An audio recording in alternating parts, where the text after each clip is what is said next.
What you're seeing is a live view of NASA's Artemis II rocket.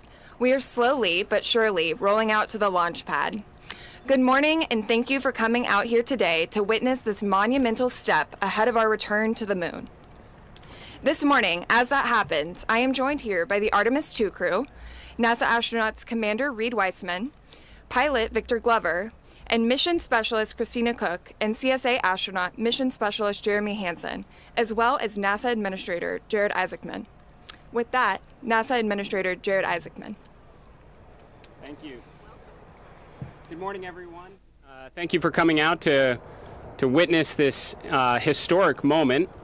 Before I turn it over to the real stars of the show here, the Artemis II crew, I thought I'd take a moment to just share a little bit about the journey that we're on right now and President Trump's vision for American leadership in space. Now, this all began, call it just about 9 years ago.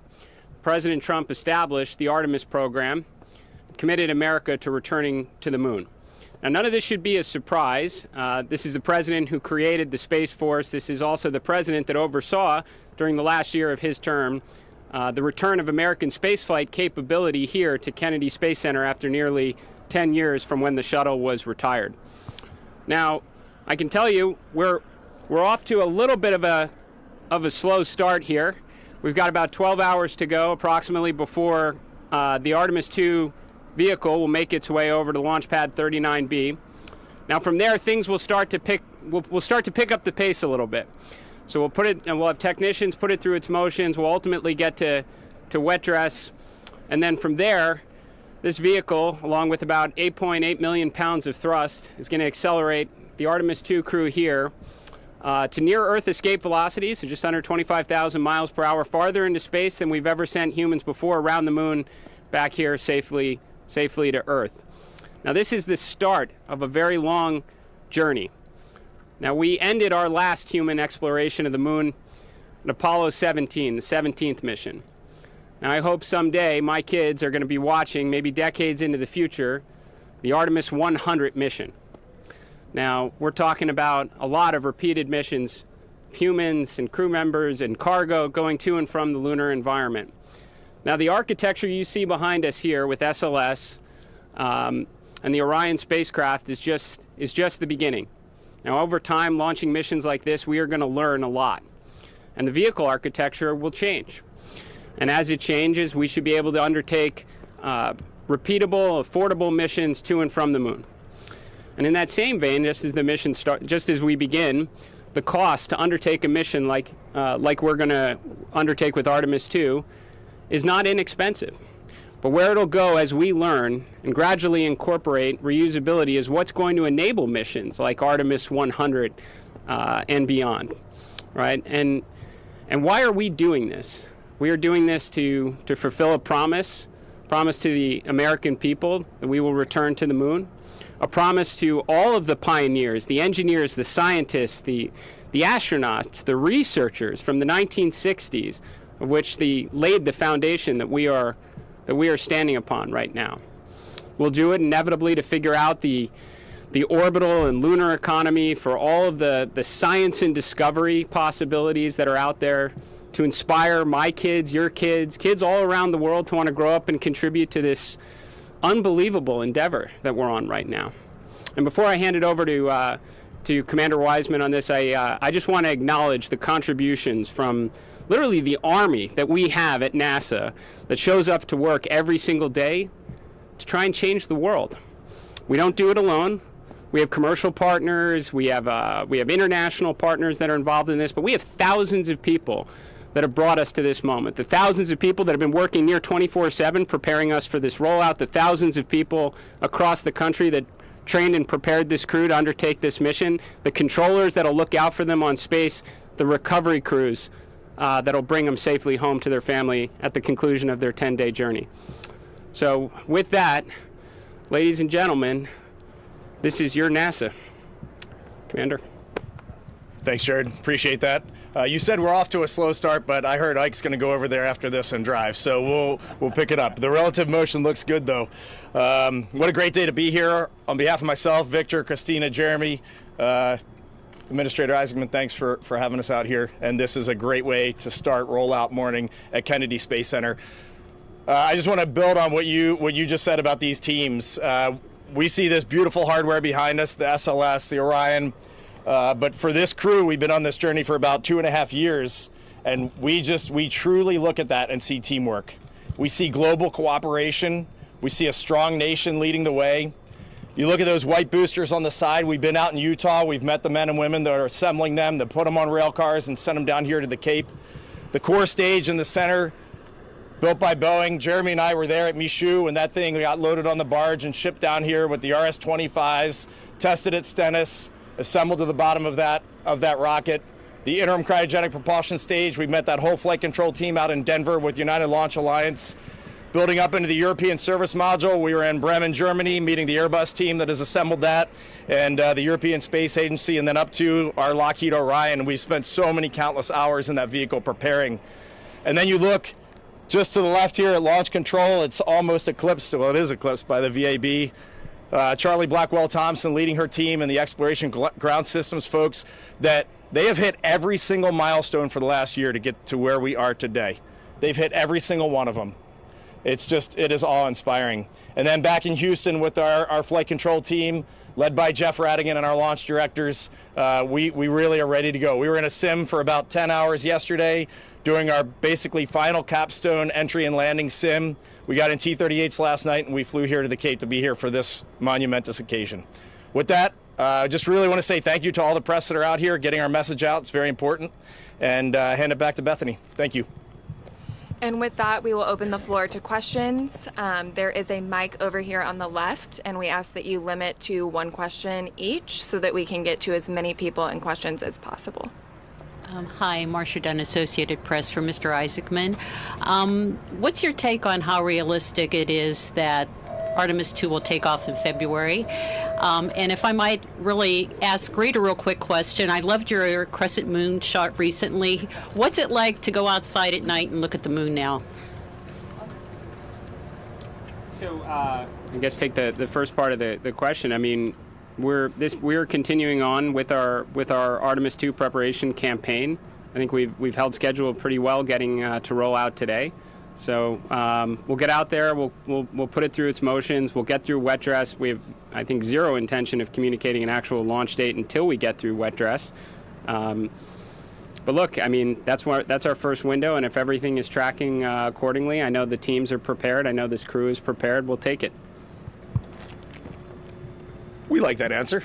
Going out and looking at the moon at night, I'll hand this all down the line. I'll be brief, but I think one of the most magical things for me in this experience is when I looked out a few mornings ago, there was a beautiful crescent in the morning sunrise, and I truly just see the far side. So it was a waning crescent here, so it's a waxing gibbous on the far side, and you just think about all the landmarks we've been studying on that far side and how amazing that will look, and seeing Earthrise, those sorts of things, just flipping the moon over and seeing it from the other perspective is what I think when I look out right now. Mike? Yeah, thank you for that question. It is definitely different now, but it's also kind of like asking a kid how they feel about their homework. You know, it's a part of what we've been studying and training for. And I go outside, and now I think of it in a very different sense, that there's some scientific value in what we say about what we see. And we had a sim months back where when we walked out in the parking lot, Christina and I were standing there, and I had this overwhelming feeling that, like, wow, what science about the moon does in the future is going to at least be affected a little bit by what we say about that view. And so that has changed how I look at the moon since. And my dad asked me when we got a sign, do I see it differently? And I didn't right away, but I definitely do now because of that great team that we have getting us ready to do science. Nana?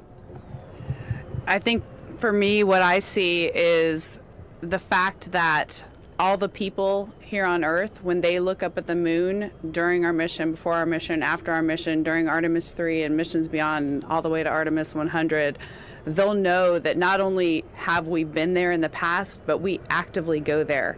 We send people there because we're humans that must explore.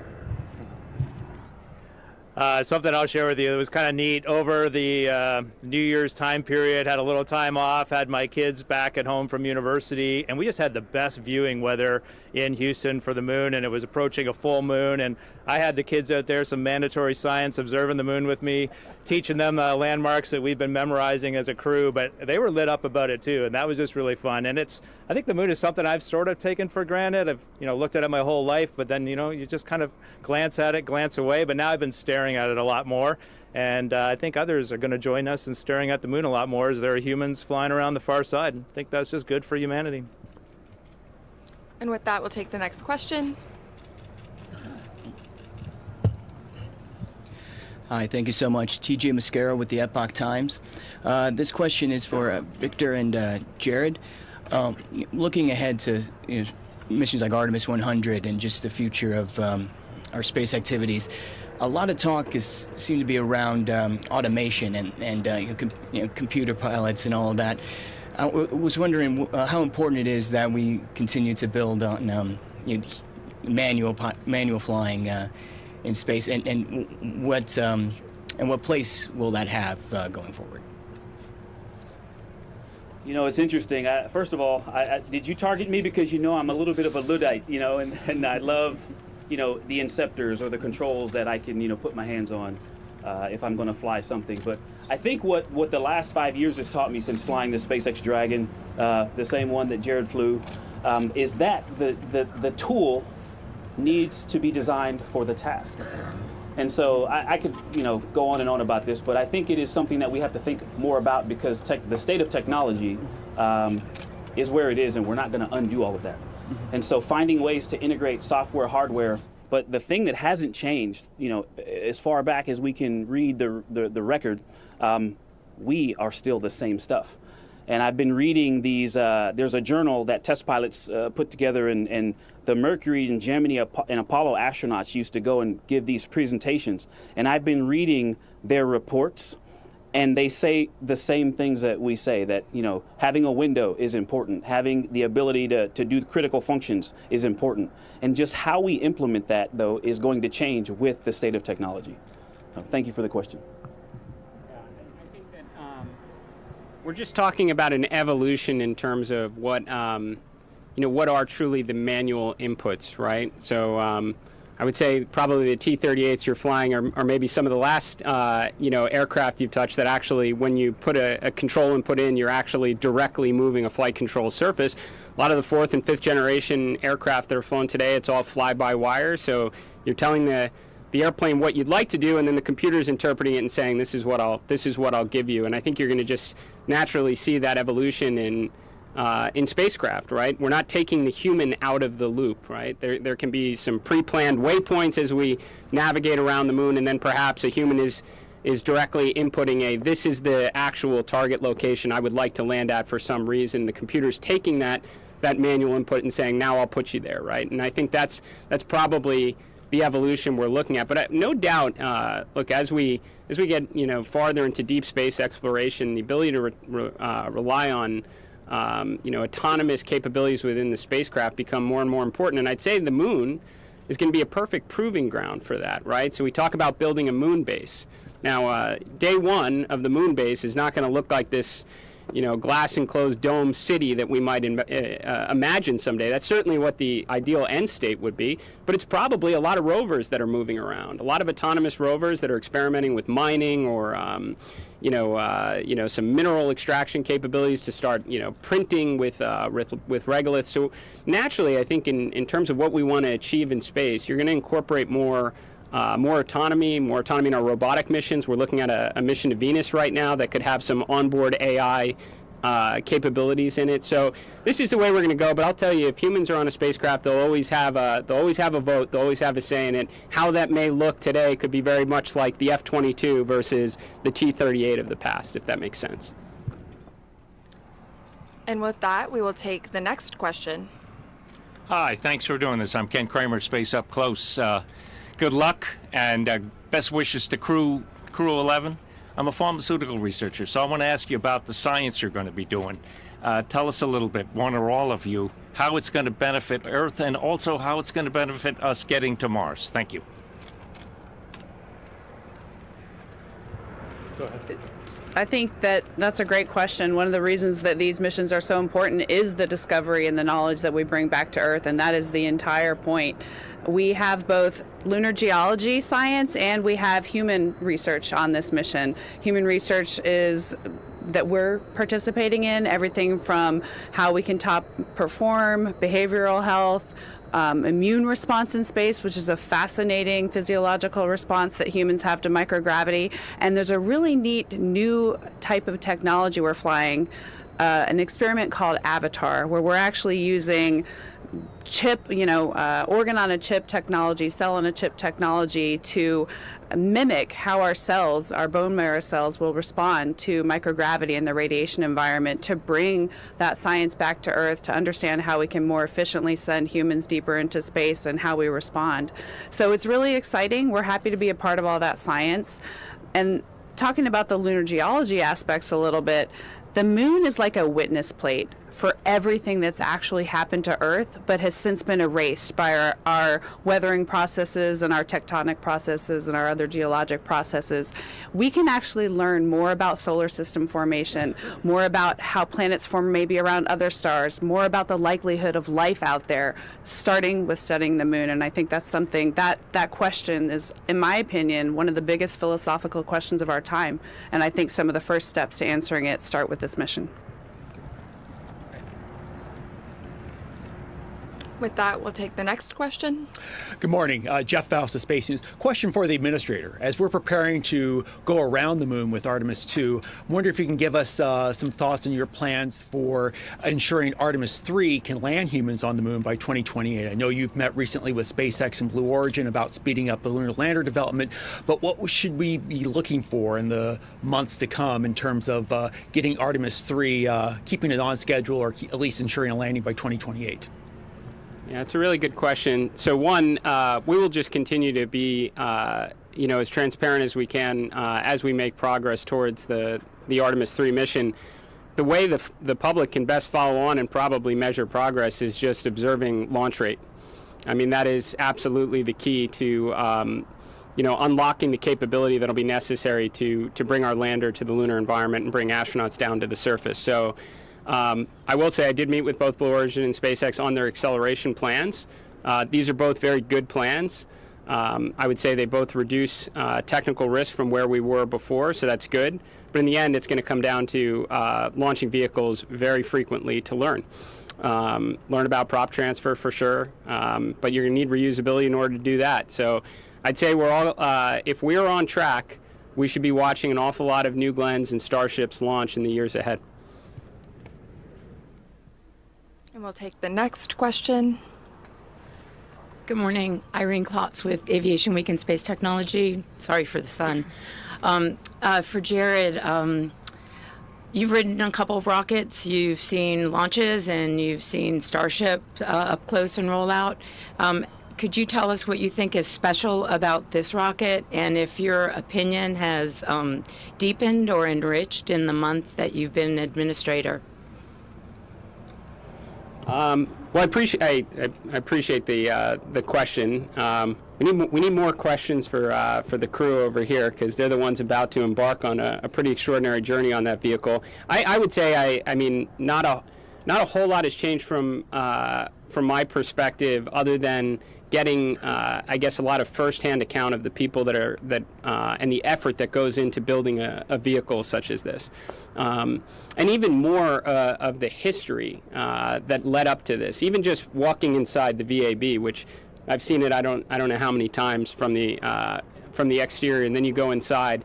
You couldn't even find the SLS in there if you wanted to. I mean, and then that just brings back, what it must have been like during the 1960s when you had multiple Apollo vehicles in there, or at a time when or multiple Saturn vehicles in there, at a time when you had multiple shuttles in there. So I'm halfway through a roadshow around the country to every one of our centers, meeting the workforce, trying to hear from those that are actually doing the hard work that it takes to pull off a mission such as this. So nothing changed in my mind about the importance of the mission that is NASA, our path to achieving it, but I've definitely had an opportunity to meet a lot of the folks that are helping enable it, and it's just extraordinary. So thank you. We'll take the next question now. Hi, Elizabeth Howell from Space Q in Canada, and this question is for Jeremy. You've often talked about how Canada has been taking all of these steps in space for decades alongside our international partners, clearly including NASA here, and you've also said, let's imagine what's next for Canada. And so in your mind, what's next for Canada in space once we finish this step? Thank you. Thanks, Elizabeth. I would just like to re-echo some of those previous comments, because against the backdrop of that rocket rolling, it represents an extraordinary American workforce right there, watching that thing roll out. And like Reid was talking about, we've been around and we've met them and we appreciate them. And no matter what their future is, that's a workforce that is trained to do extraordinary things. And they'll be redirected as we adapt and continue to do extraordinary things. And that is the same story in Canada. I've really applauded the American space leadership because they carved out space for Canada to hone some of our skills, to develop workforce in specific areas and to bring that knowledge. And the future for Canada kind of looks like where the international collaboration wants to go. We aren't leading that collaboration. NASA's leading that collaboration, inviting our participation. We have skill sets, and I know Canada will rise to the challenge just like they did in the Artemis. When we were asked to join Artemis, we started to lean into developing new robotic systems for deep space. Even we're working on lunar surface stuff now. So we'll just bring that workforce to bear to meet joint collective objectives. And maybe I'll just end with, I'm actually pretty pumped to see that, because in just a few weeks you're going to see 4 humans fly around the moon, and if we're doing that now, imagine what we can do next. I'm pretty pumped to see that come to fruition. We'll take the next question. Hi, thanks for taking questions. Richard Tribou, Orlando Sentinel. This is for the astronauts. Sorry, Administrator. Tuesday is the 96th birthday of Buzz Aldrin, and there's very few all men, who've flown around or to the moon. I think we are down to 5, and they're all over 90. So, one, I know many of you have found inspiration talking with them. I know General Stafford was hand in hand during Artemis I. So can you each tell me what the Apollo crew have been able to teach you about what you're going to face? And also, if you want to wish happy birthday to Buzz, feel free. Thanks. Happy birthday, Buzz. I'll just share my General Stafford story, which was the day we all got assigned to this mission publicly. My phone rang that afternoon. I didn't have the number saved. It was a Florida number, and I was thinking it was a telemarketer. I was on my couch. I was getting ready to take a nap. It had been a long day with the media, and I almost hit the red hang-up button, but I just figured I would answer it. I answer it, and it was General Stafford. Reid, congratulations. We are so excited for you. And I think that's the way the Apollo crew has always been. They are so fired up that we are headed back to the moon. They are so fired up that we're going on to Mars. They just want to see humans as far away from Earth as possible, discovering the unknown, the near impossible, as the administrator keeps saying for NASA as our charter. So we really love that. I also want to say, we grew up in the shuttle era, and we grew up in the International Space Station era, and 3 of us have been up there, and Jared's been in low Earth orbit. He knows what that feels like. So we do feel like this is an Apollo legacy, but for the 4 of us here, we are standing on the shoulders of the International Space Station and the science, the research, the long duration exposure they have had, and what we have learned up there. I mentioned how I'm reading these journal articles from the 60s about Gemini and Apollo and some of the engineering lessons and piloting lessons that they fed into the system. But something that's also very interesting that you just kind of get between the technical data is the people that they were. And I do find a lot of inspiration in that, just understanding some of what their families were going through, what they were learning, or what they didn't know they were learning. As we look back, we have the benefit of hindsight. And so I've actually been very fortunate to become friends with Rusty Schweikert, and Rusty gave me a bag of wisdom, quotes from different cultures all over the world that I took to the space station. And I'm going to take that little bag of wisdom, but also in my heart and mind, the wisdom that we've learned from Charlie Duke and General Stafford and Dr. Schmidt on what it meant to them. And some of the story that hasn't even come out yet. We're still learning things from the Apollo era. And so it'll be nice to take the baton, run our best race, and then hopefully pass that baton on to the Artemis 100 crew. I think what they've taught me goes beyond the technical tidbits and things of that nature. And the biggest thing I can talk about is camaraderie. They taught me camaraderie because I've had the privilege of interacting with them for actually over 25 years now through a scholarship foundation that they give back to or gave back to. And then more recently at NASA Remembrance events, which are kind of little reunions in a lot of ways for the Apollo astronauts. And seeing the way they interact with each other, seeing the way they tell stories and the way they still love each other and being around each other and what they went through together and how that bonded them has been really instrumental for me in appreciating every single day with my crew and with the larger teams. And I will never forget seeing Fred Hayes at one of these remembrance events, shaking his hand, and before I even said, "Hello, sir, great to see you," he goes, "I heard you're going to break our record." And at that moment, he brought me into that camaraderie. And I made a promise that I will carry that forward and keep everyone in that spirit of camaraderie and carry it through our mission as well. Apollo, just inspirational. I was inspired by Apollo as a kid. I think that's how I ended up here. I saw a picture when I was a kid of a human standing on the moon. It was either Buzz or Neil. But it just changed my perspective on things. I turned my Trios into a spaceship. I started exploring space in my imagination, and here I am all those years later. But for our crew, one of the required readings for this mission was Carrying the Fire by Michael Collins. And he does a great job of putting the human perspective in what was accomplished during Apollo. And it was pretty extraordinary. You were talking about it, Administrator, earlier about what they accomplished during that time frame.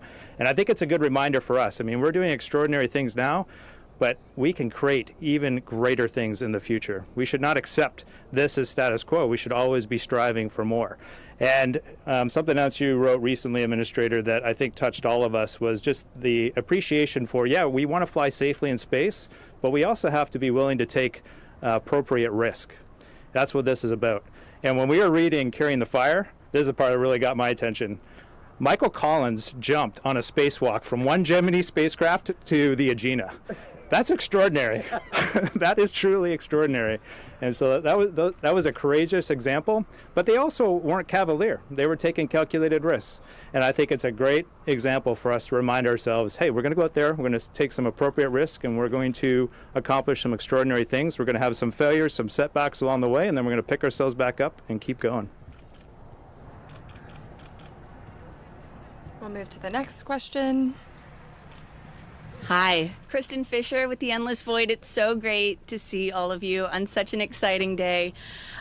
You four are about to fly farther into space than any humans have ever flown, and with that comes some inherent risk, like you were just talking about, Jeremy. And so my question is, we've heard a lot about your training, but how are you training your loved ones? How are you preparing your families in these final weeks as you get ready to leave them behind on Earth?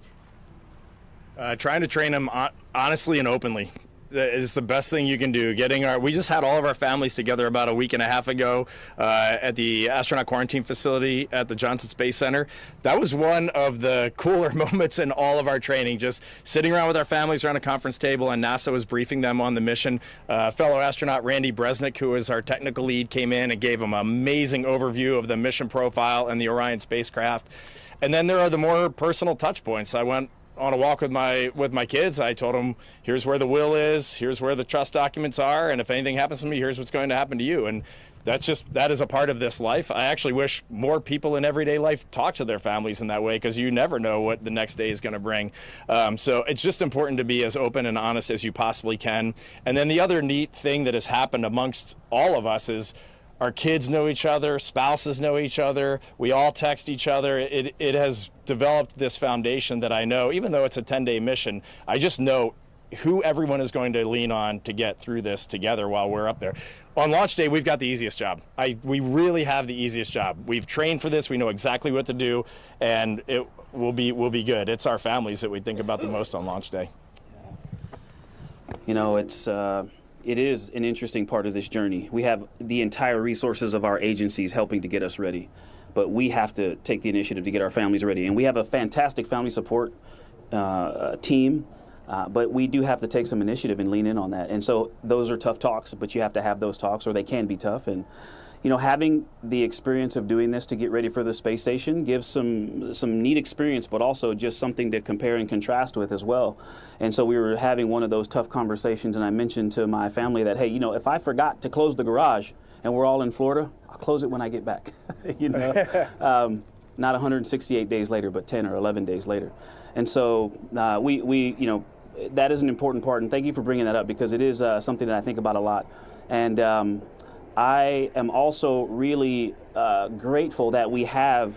I was actually just talking to Jared's family about when we were here to watch the Polaris launch. I was here to support a colleague and their family while they watched their loved one launch. That's my favorite role in this office. That is my most cherished, honored experience that we get to do with and for each other.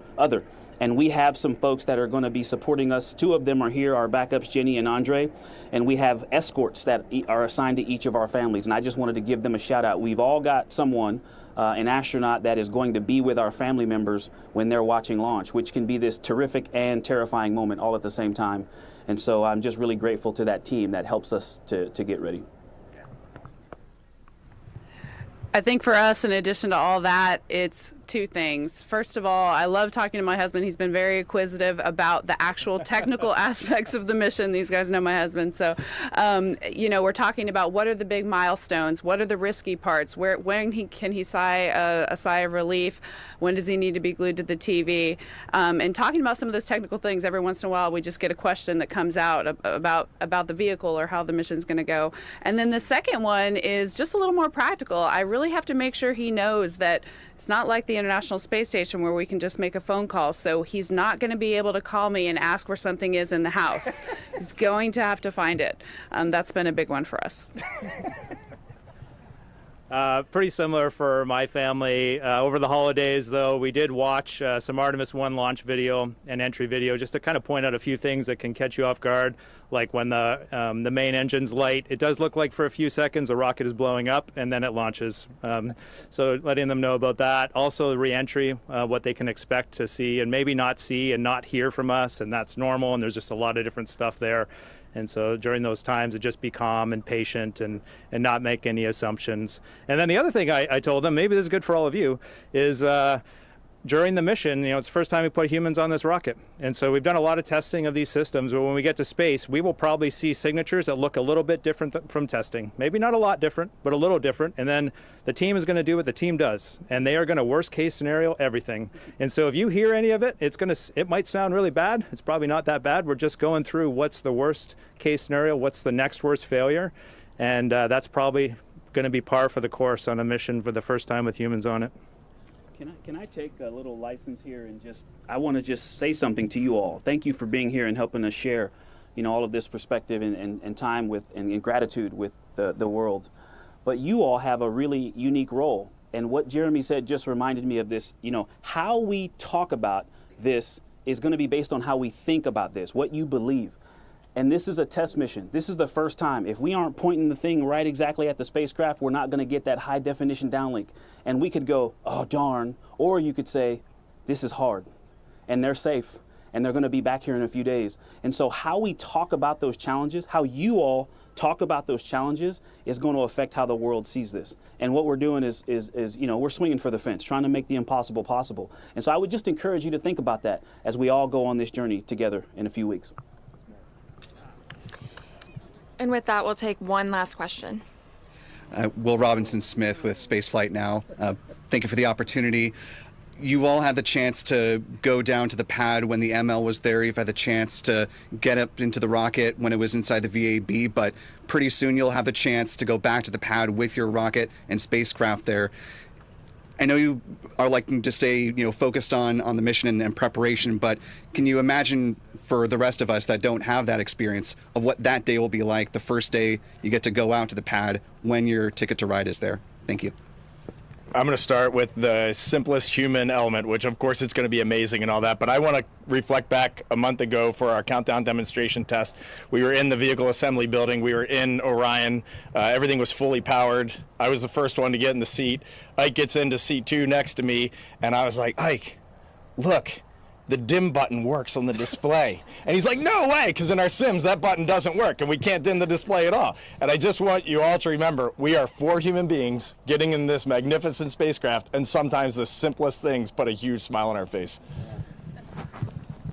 That human piece, I actually try to keep a lot of that to myself. I think there's a time and a place for it, you know, and so excitement, for example, is something I get asked about a lot, and I don't let that out often. I think it can become a distraction, or it's a long story. I won't share it with you now, but I can tell you this, having walked out to 39A and saw a Falcon with a Dragon sitting on top of it, there was I'd say 300 milliseconds where I thought, I'd just be embarrassed if I walked out of this and said, I'm not doing this, that's crazy. But then I stood there in awe that, wow, we're actually about to go fly that thing.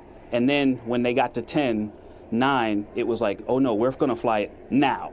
And so I actually look forward to that, even though I am focused. I'm glad you started with that. I am focused. I'm not excited. I'm focused, but I look forward to a moment like that with that beast. As astronauts, one of the qualities that we talk about a lot is adaptability. This idea that, yes, you train and prepare for everything, but the most important thing is that you're ready to take on what you haven't prepared for. And so one of the things that these 12 years I've had in the astronaut corps has trained me to do is to not have expectations. So today is a day I trained myself not to expect. But looking over there, that's an amazing feeling. I think that on the day when we climb in, I always have heard this adage, and it turns out it's true. Astronauts are the calmest people on launch day. And I think we do that. It feels that way because we're just so ready to fulfill the mission that we came here to do, that we've trained to do. We are so ready to just give back that it gives us this intense feeling of calm and readiness. And I hope and try not to expect that I will feel that way. Last time we walked across that pad for the countdown test that Reid was talking about, and you go up the first elevator and you're on the bottom of the launch pad and you walk by the bottom of the solids and the 4 RS-25s, and even in that moment, it wasn't fueled and it wasn't creaking and moaning and it didn't look super scary, but in that moment, one of the things that I felt was gratitude. And just like, I just see people when I look at that rocket. And people have poured their heart and soul into this vehicle, and it's truly extraordinary. And they're 24/7 here across the country, around the world. People are just pouring their hearts and soul into doing this because they're fired up and inspired by what we can accomplish. And so I know I feel a lot of things on that day, but there will be a fleeting moment at least of gratitude. And we are actually going to take just one last question, and then we will wrap this up. Yes, thank you. Oh, there we go. Thanks. Sorry, a little short. Sawyer Rosenstein with NASASpaceflight.com. I know one of the key things about this mission is the human factor of things, and I know you each get just a little personal kit that you can bring with you. Is there something special or sentimental that each of you is bringing with you that you're kind of proud to say, I brought this to the moon and bring it back to Earth? I have a blank piece of paper and a pencil, and I can't wait to write some thoughts on that. I don't know what to expect, and I don't want to go in with any preconceived notions, so I know exactly where that note card is, and I can't wait to jot some notes on it. My Bible, if that didn't go on the microphone, and an heirloom for each of my daughters and my wife. For me, it's handwritten notes from people that I love. The idea that I can hold in my hands way out there, or in my case in the past on the International Space Station, I can hold in my hands something that they held in their hands and drew on or wrote on. That is really special to me. So I hope to find some in my care package when I get there. Some things that definitely represent the people that put me in this position, but one of the most meaningful things is the 4 moon pendants that I gifted my wife and 3 children, I guess 2 years ago now. And they wore them for a while. I collected them back this summer, and they're on that vehicle right now, rolling to the pad. And with that, We will conclude today. Thank you so much for coming out and for your interest in NASA. And thank you to the administrator and the crew for taking the time to answer these questions. Just a reminder that we will have a follow-on press conference and media availability with the acting deputy director or deputy associate administrator of ESDMD at 10 a.m. at the KSC press site. Thank you.